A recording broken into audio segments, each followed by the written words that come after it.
সেদিন সন্ধ্যাবেলায় আমার বোন দীপা আমাকে বলল, আজকে জানিস মেলা শেষ হয়ে যাচ্ছে। আমি বললাম, মেলা কোথায় হচ্ছে?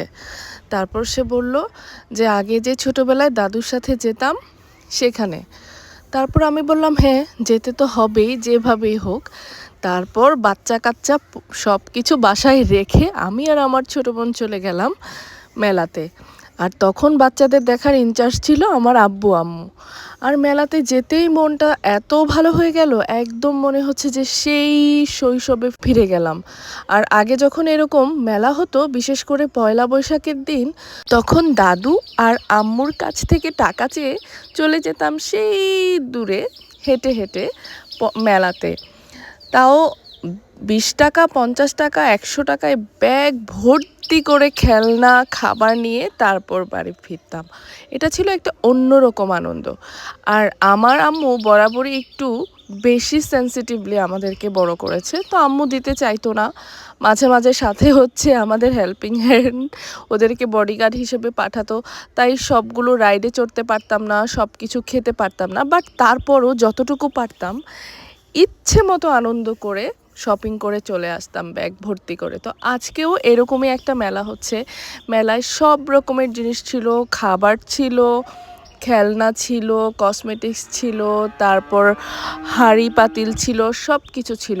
আর এই যে এখন আমি ছাদের উপর বসে বসে ভয়েস দিচ্ছি, আশেপাশে আপনারা গরুর ডাক, পাখির ডাক শুনতে পাচ্ছেন। এটা কিন্তু একদম ন্যাচারাল একটা কি বলবো, একদম প্রকৃতির মাঝে বসে বসে আমি ভয়েস ওভার দিচ্ছি। আসলে জানেন, শৈশবটা খুব সুন্দর ছিল, কিন্তু কেন জানি সব কিছু বাস্তবতার যাতা করলে একদম কেমন জানি হয়ে গিয়েছে। আর এখন তো পুরো দেশের মানচিত্র থেকেই বের হয়ে গিয়েছি। জানি না দেশের মানচিত্রে কবে ফেরা হবে, বাট আমি সারা জীবনই মিস করি এবং করব। আমি যদি আমেরিকার লাস ভেগাসেও যাই, আমি তারপরও মিস করব এই গ্রামীণ মেলা। এত সুন্দর প্রকৃতি, এত সুন্দর সব কিছু আমি ভীষণ মিস করি। যদিও আমি টোকিওতে থাকি, বাট আমার শৈশবের প্রত্যেকটা স্মৃতি, প্রত্যেকটা হাসি, আনন্দ, খুনসুটি সব কিছু যেন আমার এখনও একদম মেমোরিতে স্পষ্ট আছে। তো সেদিন মেলাতে গিয়ে অনেক কিছুই কেনা হয়েছে টুকিটাকি, তো সব কিছু দেখছি। বাট যত রকমের খাবার ছিল, খাবারগুলো খাওয়ার সাহস আমি করিনি। যদিও দেখতে ভীষণ লোভনীয় ছিল, কিন্তু খাওয়ার সাহস আর আমি করিনি।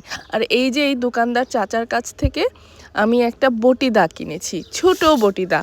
আমি যখন ছোট ছিলাম তখন আমার একটা পার্সোনাল ছোট বটিদা ছিল। আর এরকম পুতুল, মাটির হাঁড়ি, ব্যাঙ, কত কিছুই না ছিল। আজ সব কিছুই কেমন যেন অতীত হয়ে গেছে। আর এখন সব কিছু মনে হয় যে কল্পনা। আসলে শৈশবটা কল্পনার চেয়েও বেশি সুন্দর ছিল।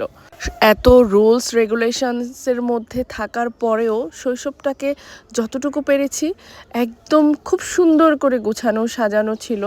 বাট সেই শৈশব আমার ছেলে মেয়ে একেবারেই পাচ্ছে না। আর কিভাবে পাবে? ওরা তো আপনজনদেরকেই পায় না। আর এত সুন্দর শৈশব, ওদের শৈশবটা ওদের মতো করে সুন্দর, কিন্তু আমার শৈশবটা ছিল সবচেয়ে বেশি সুন্দর। আর হাঁটতে হাঁটতে দুই বোন মিলে আমরা স্মৃতিচারণ করছিলাম, কথা বলছিলাম, তারপর বাসায় চলে আসলাম। আপনাদের কার কার এরকম মেলায় যাওয়ার এক্সপিরিয়েন্স আছে শেয়ার করুন।